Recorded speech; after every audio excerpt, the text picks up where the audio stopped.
A lot of entrepreneurs think branding starts with a logo, a color palette, a website, or maybe a clever tagline. But today's guest would probably argue that's where the branding shows up, not where branding begins. Welcome, or hopefully welcome back to The Reluctant Entrepreneur. Solveig Petch, also known as Petchy, is a strategic brandsmith who helps businesses become brands and brands become legacies. Her work sits at the intersection of strategy, identity, values, positioning, and long-term business growth. But her story is not just about helping other people build brands. It's also about what happens when the business you help build no longer feels like yours. After co-founding a design agency, Petchy found herself pushed out of the company she helped create. She had a choice: stay in a place that no longer aligned with who she was, or walk away and rebuild on her own terms. She chose the harder road. Today, we'll talk about that journey, the courage it takes to start over, why branding is far more than design, and how entrepreneurs can build businesses that don't just make noise, but actually stand for something. And it all begins right now. Stick around.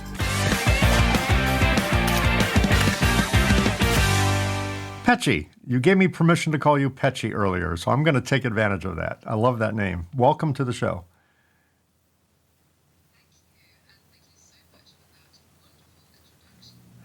Well, it's easy to have wonderful introductions when there's wonderful accolades to go with it. So I didn't make that stuff up. That's you. So before we get started down all these questions I have for you, let's do a little icebreaker thing. What is one thing that most of the people who know you don't know about you?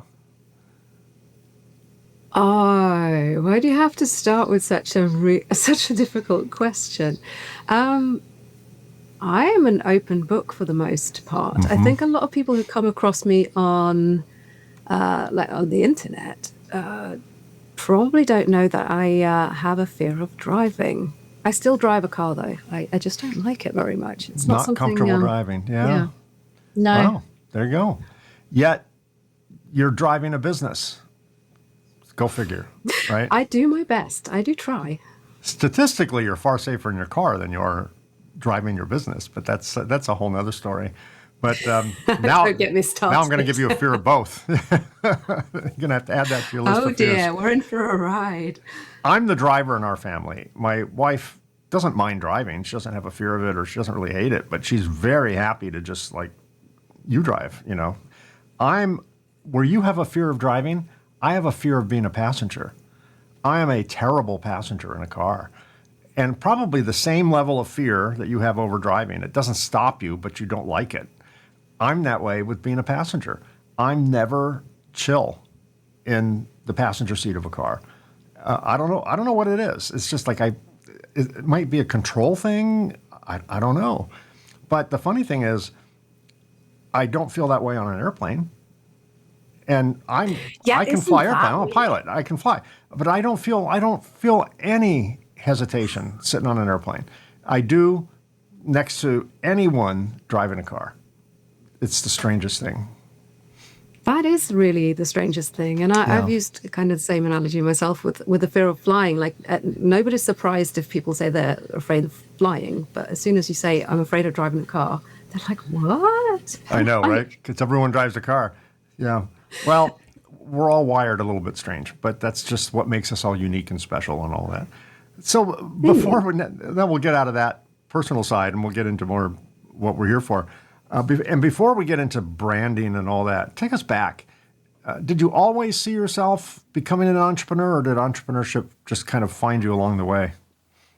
Oh, no. I never saw myself becoming an entrepreneur. I didn't think I had an entrepreneurial bone in my entire body, to be honest. But circumstances do what circumstances do, and all of a sudden I was an entrepreneur. I actually refer to myself as an entrepreneur by accident twice. So the title of your show seems to fit me down to a T. Times two. Yes, times two. Yeah. It's not enough to do it once. You were an accidental entrepreneur twice. So walk me through the twice. What was the first time? Okay, so the first time was after the company I was employed in, the agency, design agency, was shutting down, my then colleague and I weren't quite sure what to do with ourselves because this is a small town and that was the only agency in town. So what do you do? It was like, okay, either I have to move, it wasn't really on the cards, or I have to figure out something entirely else to do. And that wasn't an alternative either. And so we just decided, hey, let's start an agency together. So we did, hit the ground running, just took over all of the clients from the old agency, and just sort of kept on going, really. And we did that for 7 years together. And then things took a turn, not to a direction that I would have liked. And then I realized, do you know what? I might not even want to do design anymore at all, or branding. So I spent a lot of time thinking, and I realized that the only thing I really know how to do this well is design and branding. And so I thought, well, I've got to pay my bills. We will do. And so I started a solo business doing design and branding. And I realized a few months into that journey that it wasn't the profession I was fed up with. I was just fed up of not being in the driver's seat. And now I was. And that's 10 years ago. Did it make sense the moment you sat in that that metaphorical driver's seat? Did it make perfect sense then? Was it like, this is where I was meant to be, or did that take time? That took time too, to be honest, because I did what I think so many other entrepreneurs do as well. They just keep building something based off of other people's expectations instead of what they actually want to build. So I started off, and for the first couple of years, I probably did things the way I thought other people wanted me to build my business. And I realized down the line that I'm kind of stuck in the same place that I've found myself in before. And I've got to change lanes. Otherwise, I'm going to end up not where I want to go. Right. You've spoken publicly about being pushed out of the company you helped build. That was the company you were just speaking of, where you and your business partner, yeah. The company you were working for shut down. You started doing that. What did that feel like to be kind of at least made to feel like you're being pushed out of your own company, or that was your only choice? Was that like a betrayal, or was it more anger? Was it hurt? Was it? How about all of the above? Yeah. Keep checking. Yeah. Keep throwing adjectives at it. Yeah. To start off with, like, I walked into that board meeting and I did not expect what was, what was being thrown at me. It was an ambush. It was. And so the first feeling was like shock, and you know that icy cold feeling that you get when something really terrible happens. That, and I was like, what? And then as time went on, I was like, no, but I can't let this define me. I have to build again. And then over time, I guess it's kind of mellowed into, do you know what? There was a silver lining there, because now I get to call all the shots in my own business. Yeah. And looking back now, I never really felt like that first business was mine. Right. But something that perspective will show you, right? Time and perspective will show you. Yeah. Now, they offered, as I understand it, they offered to let you stay on as an employee. They did. Was there? That was I can only insult. imagine the. Yes, I was just going to say, I can only imagine the internal conversation in your head when you had to choose between security, well, I need the job, and self-respect and dignity. Was that an internal battle that you fought through? Not really, to be honest, because I'm someone who can come across as fairly mild, and some people might even say a pushover, but I have a really strong sense of justice, and that's valid whether it's for myself or for other people. and I can only be pushed to a certain limit. And when I get to that limit, I do snap and I will take no bullshit. And I think at that point, I was like, you have got to be kidding me. Yeah. Yeah. There's no way I can go back to being employed. I don't even know how they got the idea that I might do that. Yeah. Interesting. Their head was somewhere else. Mm. Do you credit that painful moment in your life with providing you the fuel, albeit maybe temporary fuel? Anger is a great reason to start a company. I mean, it's a great motivator. It's not healthy in the long run. But when I started my company, I was pissed off at my employer. I created a product. I pitched it to them. I thought it was the greatest thing since sliced bread. They weren't interested. And I'm just like, F you, I'll show you.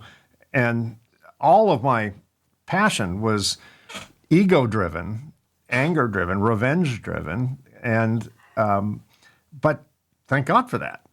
I had to quickly, switch gears because I don't want to be the crazy guy. But I'm grateful that I had that just bull in a china shop, like nothing's going to stop me. Did you get any, temporary benefit from those emotions to prove them wrong? It's not even temporary. It's I mean, still 10 there? years down the line, and Yeah. I think this business is still partly run on spite. That I'm going to show you Yeah. mentality. It's a spite business. Yeah. But it's kind of it's not as dominating now as it was in the beginning. I'm growing kind of more into my own role. I'm building the business and kind of designing it around my life and what I want instead of following what everybody else seems to be doing. And that helps a lot. But I think I've always been that kind of person who wanted to keep my integrity, one, but also to show people what I'm made of and to prove people wrong. Mm-hmm. Yeah. It feels good, doesn't it? It feels good. It feels good. I'm not going to lie. What's the old saying? Revenge is a dish best served cold. It was the cold revenge. Yes. So a lot of entrepreneurs, particularly people like you and I, kind of reluctant entrepreneurs, carry fear, doubt, scarcity thinking into our businesses. What did that experience teach you about resilience and trust and choosing the right clients, when the fear might drive you to choosing any client because you've got this overwhelming desire to show you're going to be successful? How did all that kind of balance out? It's a journey. It still is a journey. I don't think we're going to lie about that. The first couple of years, I had to take a lot of clients on that weren't ideal clients because, well, like I said before, we all have our bills to pay, and I'm no different. And so I took on a lot of soul-sucking work that didn't give me any joy. Trolls whatsoever. I call them trolls. We had them too. Yeah. I think it's a rite of passage. Yeah, and it's not that the clients themselves were like bad people in any way. It's just that the actual project and the scope of the work wasn't really what I enjoyed doing. Because come to me and ask me to design a random business card or a random flyer out of nowhere. I would rather watch paint dry, to be fair. And I realized that I have to stop talking about these things. If I don't want more of that kind of work, I have to stop talking about doing that kind of work. That didn't mean that I stopped taking on those projects overnight. I just stopped talking about them and started talking more about the projects that I did enjoy and that I did feel were in alignment with where I wanted to go. And the more I posted about that, the more of those projects came in, and the more I was given the opportunity to turn down those pesky little projects I didn't want. Well, there's a rule in ungrateful. There's a rule in chemical engineering. They call it Hansen's law of solubility, and what it means is like attracts like. Certain chemicals attract certain chemicals repel certain chemicals, and I think that like attracts like applies to business. It applies to humans in general. and behavioral science, you attract what you put out. And when you're putting out this, whether intentionally or unintentionally, this desperate plea for business, you're going to get all the desperate types of business. You're going to get the business cards and, throwaway, newspaper inserts and cheap stuff. You're going to get that, dime a dozen stuff. And you do definitely get what you put out. We used to have the same philosophy of every customer is a good customer, every sale is a good sale. At one point, I was so desperate to grow the company faster than it was growing that I put an acronym on every one of my salespeople's computer screen. It said on a Post-it note, it said LNO, lose no order. And any order was a good order. Even if I lost money on it, at least it covered payroll, right? I mean, profit's not today's problem. That's tomorrow's problem. That's tomorrow's Mike will fix that. Today's Mike has to cover payroll. So we just took orders for a living. That's what we did. We were an order-taking machine. And we were a fishing boat with a 2-mile wide net. We were catching great tuna. We were catching spare tires, old fishing anchors. We were catching garbage and a few good things along the way. And that just took so much of you talked about soul-sucking the work.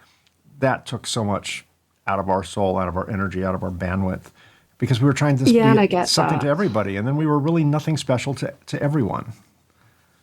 Yeah, and also what that leads to is this kind of resentment that's not good for you and it's not good for your client. Right. Because you'd both be better off if they went to someone else who actually appreciated their 100%. business.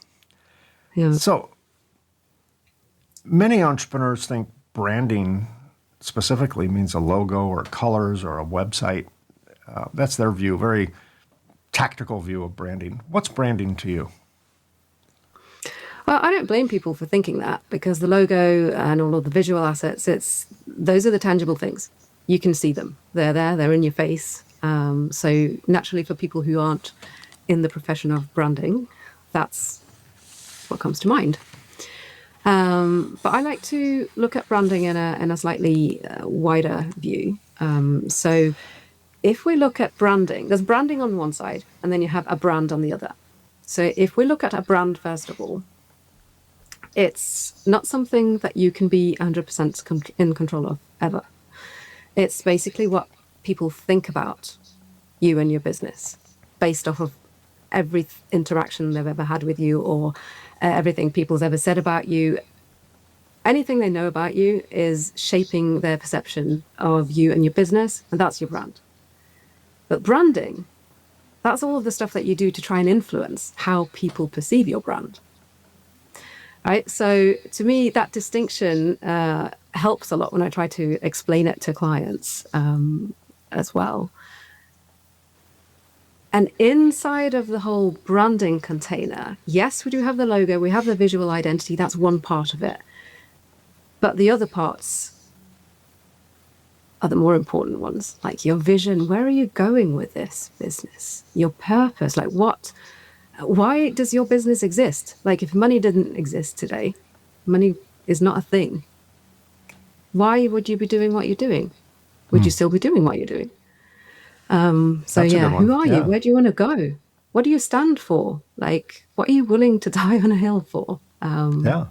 Basically, those parts of branding are often overlooked, especially by the smaller entrepreneurs and businesses, because, I mean, it's fun to look at colors and fonts.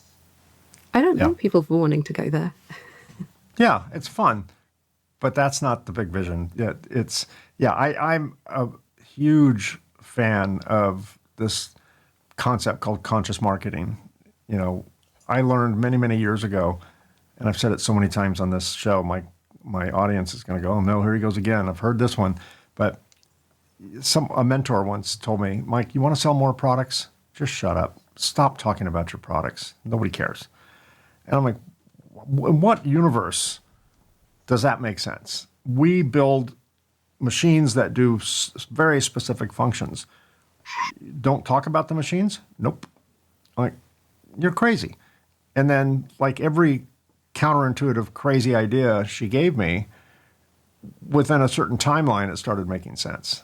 I'm like, damn, it sounds so crazy, and I know in 6 months I'm going to totally be into it, which makes me crazy, but it was true.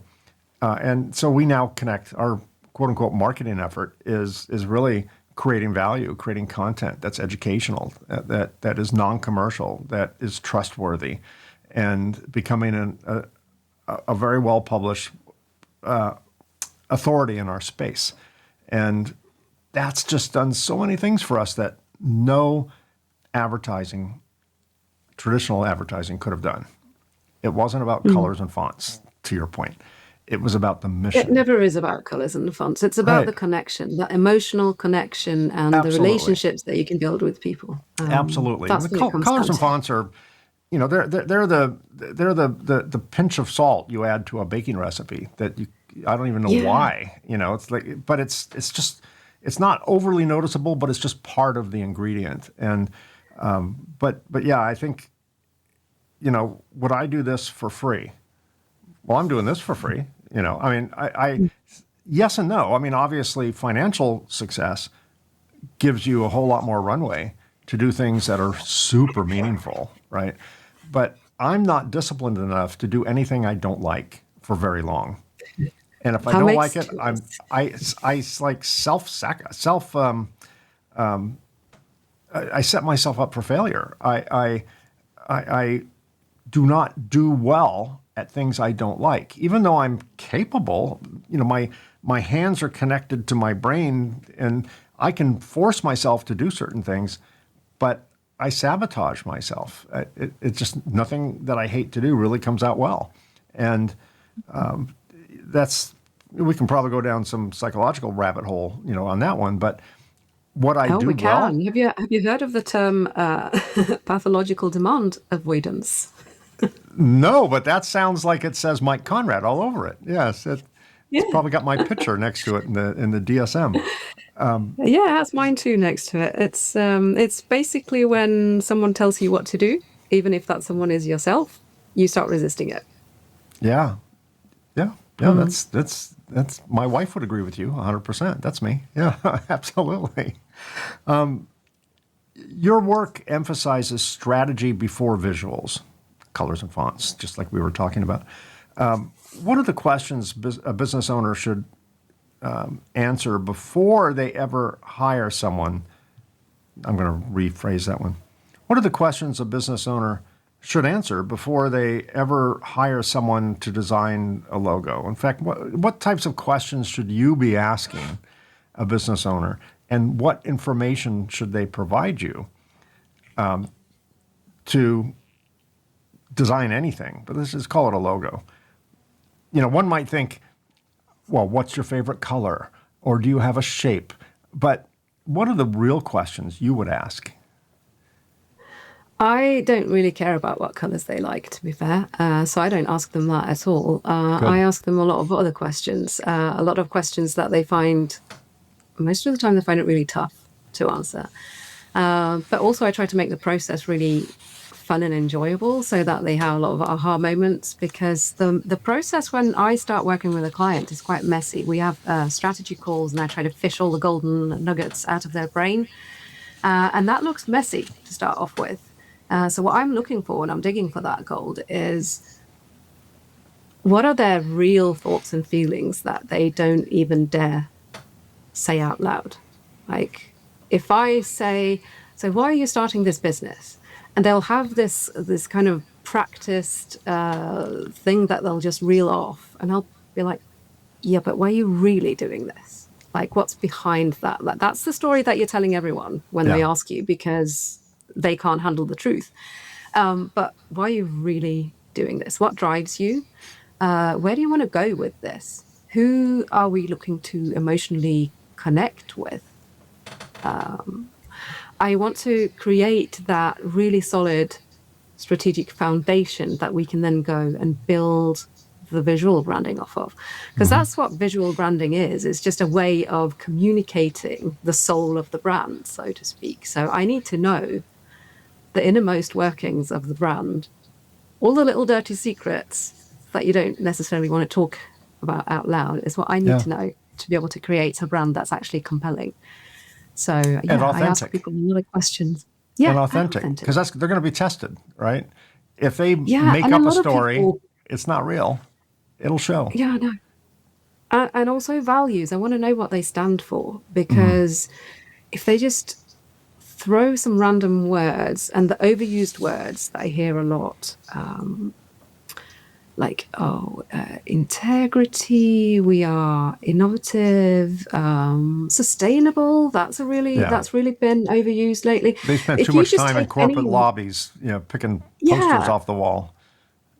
So anytime they just throw these like corporate schmorporate words on the table, I like to challenge them. And they're like, "Oh, but I can't say what I really mean." And I'm like, "Why? Why? Why can't you?" And the answer is they're scared, Yeah. because the minute you start voicing your opinions and standing behind them, that opens up the possibility that people are going to disagree, and people will disagree, and some people will be really angered by what you put out in the world, and that's what you want. Yeah. Because for every person you push away with your values and opinions, you attract Yes. someone else. And the And people you attract are the good ones, the ones you yeah. want. And those that find what you're saying reprehensible or repulsive or, just not not digging it, that's good, because they're not going to be in your orbit. They're not going to be taking your time. They're not going to be sucking your soul. It's the universe's way of making sure that you're occupied with higher level clients that you're on the same wavelength with. And there are plenty of other companies that will line up to take who you do not attract, right? It's Yeah, people, because their values are different and they align 100%. better, and that's good. Right. It's not wrong or right. And It's just different. yeah, and it's not you saying, I don't want these people. I don't want clients. That's not it at all. It's just you want the wrong people to kind of show themselves out the door, Yeah. and you want to welcome the right ones in with an open door. And the beauty of this is when you start doing it and you've done it for a while, and if you do it right, the people who are repulsed by you or who are really angry with what you're saying, you're not even going to notice that they're there, because they're just going to quietly totter off in the background. Yeah. The last 20 or so years has introduced a new word. Well, not a new word, but a new meaning of a word. And that word is viral. Before the internet, before 20 or 30 years ago, viral was pretty much used in medical situations, and it was not good. Disease is spreading. There's a pandemic. It's viral. Now viral is used regularly to describe the popularity of a company or an advertising campaign or a video or whatever. You talk about building brands that last. What separates a short-term brand, call it viral for today's vernacular, from a legacy brand, one that survives the 72-hour cycle and keeps going? Well, I think it's the brands that you refer to as viral, they're the short-lived ones. They focus mainly on short-term profits.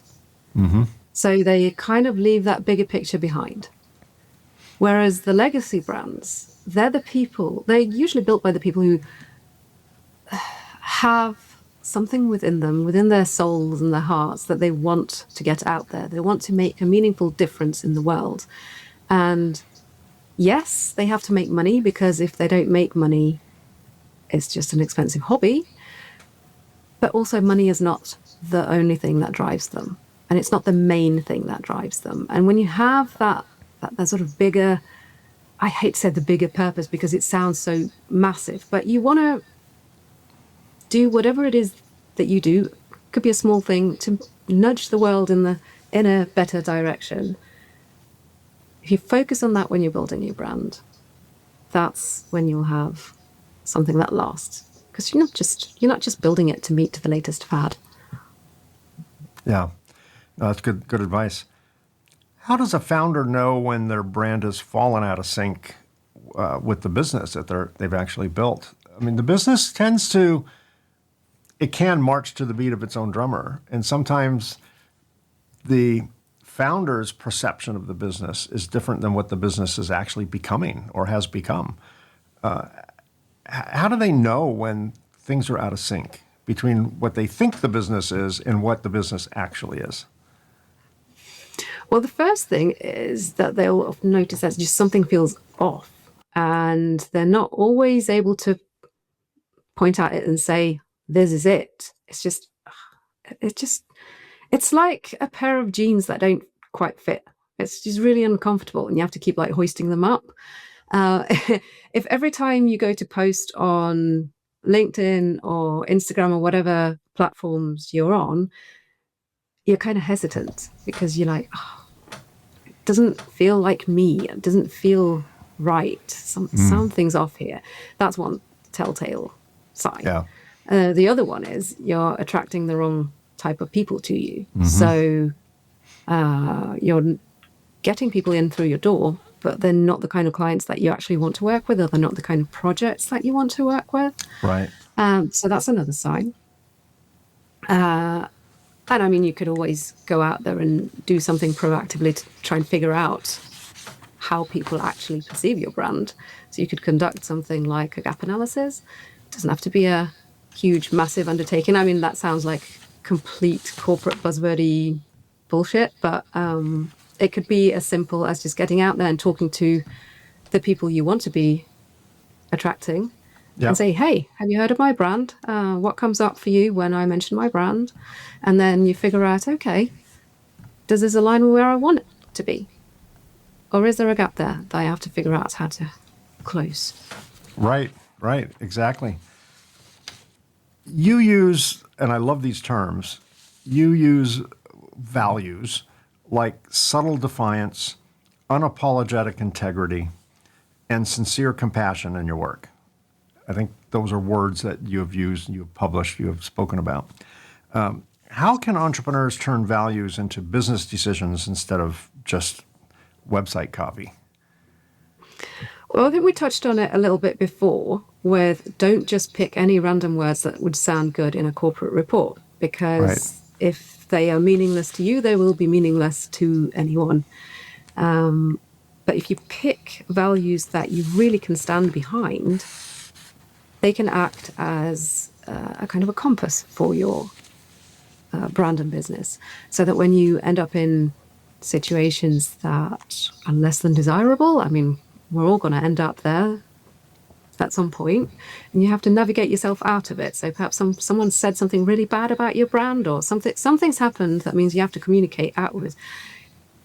To have values to lean on when that happens is gold, because you know then how you have to respond. So every time something comes up and you're like, how should I respond to this? Look back to your values. So if you picked good values that really resonate within yourself to begin with, it's kind of, you know how to respond when shit hits the fan. Yeah, which it will. It's unavoidable. Oh, it will. Yeah, more than once. I'm absolutely sure that within my audience, there are people who are feeling pushed out of their job, feeling disrespected at work, feeling like their options are narrowing down, and are considering doing what you and I did, which is just like, F it, I'm just going to do it myself. And I think that is more common than we realize. So for that person who's out there, like, damn, I'm just going to do this, what advice would you give them based on your journey? Well, first of all, if you think you're ready, like, just leap, just do it, because at the end of the day, in 10 or 20 years, nobody is going to thank you for staying on in a job that sucked the life out of you and made you miserable. And secondly, I think, especially in this day and age, a job isn't as secure as you think. Like, I know so many people who've been laid off in recent years because the economy is all over the place, as we know.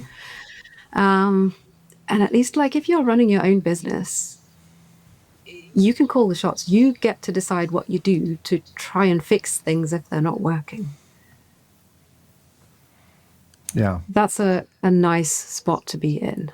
Yeah. And what's the worst that can happen? The worst that can happen is you have to start looking for another job because it didn't work out. And then hopefully you're still left in a better position than you were before you left. My mentor taught me one thing that has been very helpful. Sometimes we're trying to make a decision, but we're paralyzed by fear. So we make no decision. The decision becomes, do not make a decision. And what I was trained to do, which sounds just remarkably Hallmark card simple, but let it soak in. It's like, what's the worst that can happen? Well, Mike, if you make this decision to do this, if you're wrong, will it kill you? Well, no, that's ridiculous. No, it's not going to kill me. Okay. Will it kill your company? Well, no, it'd be embarrassing. We'll lose some money, we'll lose some traction, but no, it won't kill the company. All right. Make peace with the worst. That was the Hallmark card part. Make peace with the worst. What's the worst that can happen? Well, it could be terrible stuff, but is that it? Is that all you got? Okay. Once you make peace with that, and then you do everything you can to avoid it, but make peace with it. Like, okay, this could happen. Okay. Then we make the decision. And we won't even contemplate the decision very deeply as long as there's fear on the table. And that fear is a lot of times linked to time and money, or the scarcity of time and money. So we just don't make the decision. If we can take fear off the table, just presume we have all the time and money. So make it a theoretical decision. And we go, yeah, if I had all the time and money and I wasn't scared to death, I would definitely do this. Once, I don't know if it's some metaphysical manifestation of intent, who knows? Business gods know. But once I make a decision, like, okay, I know the right decision, I'm going to do this, guess what works out? The fear goes away, the time and money work itself out, because I have made the conscious decision. But if I'm sitting on the fence, biting my nails, just saying, I don't know, it's too scary, I don't know about time, I don't know about money, the business gods up there, metaphorically, are like, well, if he's not even willing to at least make the decision, go on to the next person who's ready, right? We'll come back to him later. So that's the way I kind of view it, is just make peace with the worst. I think the scariest part of the whole process is that moment just before you leap. Yeah. Yeah. Yeah. Yeah, exactly. And then you're in it, and then you're doing it, and then you get so caught up in actually the day-to-day running of the business that right. And you don't give it a second thought. Well, I shouldn't say that. There are moments when I gave, like, what the hell did I just do? That type of stuff. But that's just usually because you're tired and worn down, and you let fear kind of creep back in. What brand? Yeah, absolutely. I've had periods like that. Yeah. I've had some downtime in my business, like we all do, and it's like I've asked myself, why am I doing this? Should I just go and get a job? And I realize that I'm speaking from privilege here. But I've then complained to my other half and said, hey, listen, I think maybe I should go and get a job because this isn't bringing in as much money as I want, and I'm not contributing to the household finances as much as I would like to, because I would like to be an equal. And he turns around and he says, you already got a job. Keep going. And I know that that's a position that a lot of people aren't in. Not everybody has the privilege of a supportive partner like that. So shout out to him, basically. Yeah, absolutely. I can say the same about mine. In fact, it was my wife, when I came home from work complaining about how unfair life was, that, my boss is an asshole, and, he's not agreeing to fund my project. He doesn't believe in me. He doesn't respect me. Her response was, is it a good idea? And I said, I think it's a great idea. She goes, why are you trying to give it away? Why don't you just do it, Mike? Just do it. And I'm like, wow. So I mean, I was standing with 10 toes over the cliff anyway, and she just went and touched my back, and that was all I needed. Yeah, and that got me going. And you need that because it's going to get tough out there. And they say old age doesn't come alone, illness doesn't come alone, entrepreneurship doesn't come alone. It drags everyone around you with you. We're pretty much out of time, but I do have one final question for you. How did you define success early in your career, and how do you define it now? Has it Oh, changed? wow. That's a big question. I I think early in my career, I was like most people. I was like, I need to make a lot of money. I want to have like a big title. Maybe scaling an agency and having a big agency and like being the owner and stepping back. Haha, I was so wrong. Now I think my definition of success now is, do I enjoy my life? As in the sum of the running the business and the life I have outside of the business. Because I don't want to be building a business that kind of eats away at my spare time. Right. So now it's like, okay, my version of success now is I make enough money to pay the bills and have some to spare for enjoyment, and some to help other people with. And that I enjoy myself while I'm at it. Well, that's what it's about. Yeah. I think so far, I haven't had any you're like guest number, I think 105 or 106 or something. And all the prior guests that I've talked to have had very different answers from their original definition of success. Mine would have been money, being able to go, I told you so, so being right and being publicly, yes, exactly. Yes. And I did get that, but now that's like, okay, I'm way past that. Let's get real here. So now mine is more like freedom, which is a little bit of a cheat answer because depending on how one defines freedom, freedom might require some monetary success. Yep. Money does buy things, not just things, but it does contribute to you being able to, be more philanthropic or do things as a passion project that you wouldn't have done otherwise and all that. But yeah, I think it's so counterintuitive because when you start a business, freedom is the last thing you feel, right? You are a slave to your business, to your clients, to your vendors, to everything. And then ultimately, it's the grand prize, which is a strange metamorphosis, something that feels so constrictive ultimately can lead to freedom. It's just very counterintuitive. Yeah. It doesn't feel like that in the moment. And I'm sure I have plenty of audience members that are going, I wish I felt free. You will. You will. And the It's a thing is, once you've process. tasted the freedom, it's very hard to give it up again as well. This is why I Yeah. call myself like, well, I still call myself an entrepreneur by accident, but Yeah. I've gone from that, not having a single entrepreneurial bone in my body, to now being what I call unemployable. I cannot Well, see myself going back yeah. Yeah. to working for someone else ever We've again. said it on the show many times. Once you work for yourself, you are unemployable. You'd be fired in the first 10 minutes. I would be fired in the first 5 minutes. I can't do stupid. I can't do PC. I can't play corporate games. I can't do politics. I'm bull in a china shop. Let's get stuff done. Let's boom and do it first, permission later. It's just the way we are wired. And yeah, we do make terrible employees. We can never. It's a one-way street. That's one reason we can't fail because we can't go back. There's no place to go. No one will take us. Your company, I think, is located in Norway. Is that correct? It is, yes. I'm based out of Norway. I myself, I'm half British, thanks to my dad. Thanks, So I'm going Pops. to have a real Yes. problem. Yeah, I'm going to have a real problem on, I think it's on Saturday or Sunday when Norway and England play in the World Cup.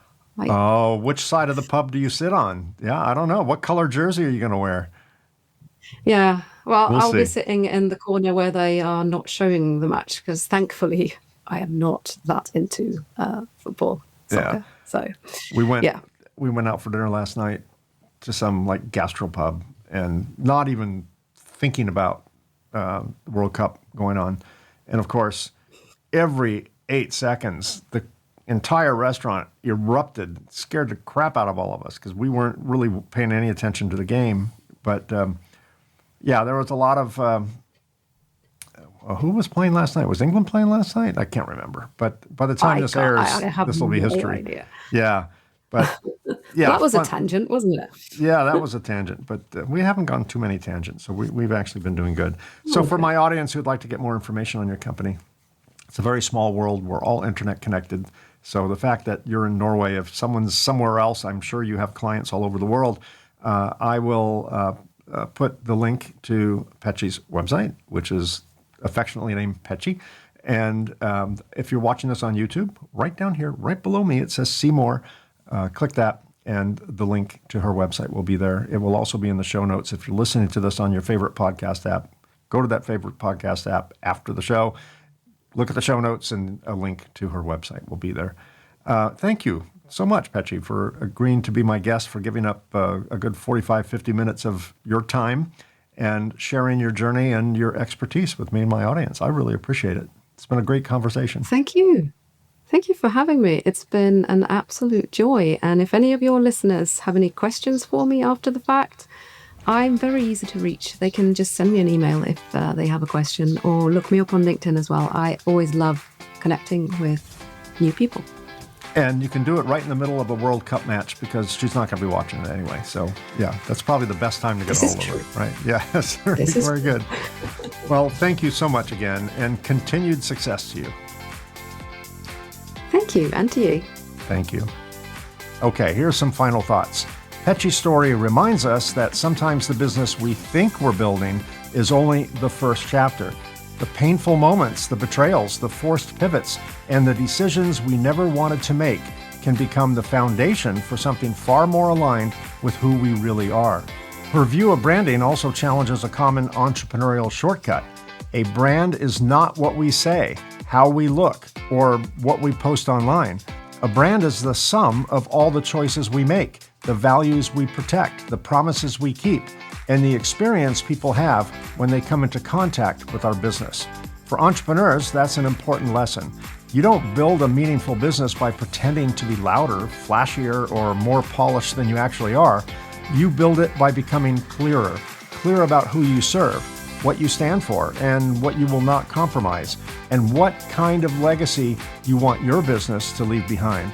That clarity may not come easily, but as Petchy's journey shows us, sometimes starting over is not a step backwards. Sometimes it's the first honest step forward. Now, that's a wrap. Thanks for being part of our Reluctant Entrepreneur family. We've been very busy recording future episodes with fascinating guests, so be sure to subscribe to get notified when new episodes drop. If you're an entrepreneur or know someone who would make a great guest, we'd love to hear from you. Visit reluctantentrepreneur.podcast.com, where you can apply or recommend a guest or just learn more about the show. And don't forget to check out my newest series, Reluctant Lessons When Businesses Go Wrong. On this series, we dig into high-profile business failures and the story behind it all. We've already profiled several companies with many more on the way. As it turns out, there's no shortage. Check out Reluctant Lessons on this channel.